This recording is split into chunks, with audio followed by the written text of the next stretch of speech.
ದರ್ಶನ್ ಅವರ ಪರವಾಗಿ ಇವತ್ತು ಒಂದು ದೊಡ್ಡ ಪ್ರತಿಭಟನೆಯನ್ನ ದರ್ಶನ್ ಅವರ ಅಭಿಮಾನಿಗಳಾಗಿರ್ಬೋದು, ಹಾಗೇನೆ ಕೆಲವು ಕನ್ನಡದ ಸಂಘಟನೆಗಳು ಎಲ್ಲರೂ ಕೂಡ ಮಾಡ್ತೀವಿ ಅಂತ ಹೇಳಿದ್ರು. ಹಾಗೇನೆ ಈ ಒಂದು ಪ್ರತಿಭಟನೆಯ ಏನಾಯ್ತು ಎತ್ತ ಎಲ್ಲನೂ ಕೂಡ ತಿಳಿಸ್ಕೊಡ್ತೀನಿ ಈ ಒಂದು ವಿಡಿಯೋದಲ್ಲಿ.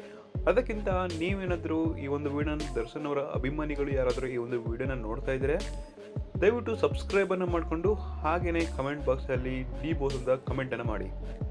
ದರ್ಶನ್ ಅವರ ಪರವಾಗಿ ಇವತ್ತು ದೊಡ್ಡ ಪ್ರತಿಭಟನೆಯನ್ನು ಮಾಡ್ತೀವಿ ಅಂತ ಹೇಳಿದ್ರು. ಆ ಪ್ರತಿಭಟನೆ ಏನು ಎತ್ತ ಅಂತ ಒಂದು ಸ್ವಲ್ಪನೂ ಕೂಡ ಗೊತ್ತಾಗಲಿಲ್ಲ.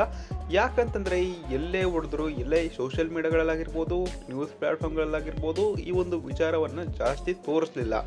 ನೀವು ಕೂಡ ನೋಡಿರ್ಬೋದು. ಸೊ ಇದರ ಬಗ್ಗೆ ನಿಮ್ಗೇನು ಅನಿಸ್ತು ಅನ್ನೋದನ್ನು ಕೂಡ ದಯವಿಟ್ಟು ಕಮೆಂಟನ್ನು ಮಾಡಿ ತಿಳಿಸಿ. ನನ್ಗನ್ಸಿರೋ ಪ್ರಕಾರ ನಿಜವಾಗ್ಲೂ ಪ್ರತಿಭಟನೆ ನಡೆದಿದೆಯಾ ನಡೆದಿಲ್ವಾ ಅಂತ ಅನ್ನಿಸ್ತಾ ಇದೆ.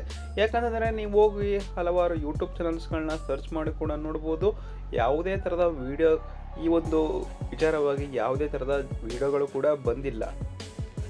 ಹಾಗೆಯೇ ಹಲವಾರು ಕಲಾವಿದರಾಗಿರ್ಬೋದು, ಹಾಗೆಯೇ ಹಲವಾರು ಹಿರಿಯ ಕಲಾವಿದರಾಗಿರ್ಬೋದು, ಎಲ್ಲರೂ ಕೂಡ ದರ್ಶನ್ ಅವರು ಆದಷ್ಟು ಬೇಗ ಹೊರಗಡೆ ಬರಲಿ, ಅವರು ಹೊರಗಡೆ ಇದ್ದರೆ ಇಷ್ಟೊಂದು ಕೋಟಿಯ ಚಟುವಟಿಕೆಗಳು ನಡೆಯುತ್ತೆ, ಅದರಿಂದ ಬಡ ಕುಟುಂಬಕ್ಕೆ ತುಂಬ ಸಹಾಯ ಆಗುತ್ತೆ ಅಂತ ಹೇಳ್ತಾ ಇದ್ದಾರೆ.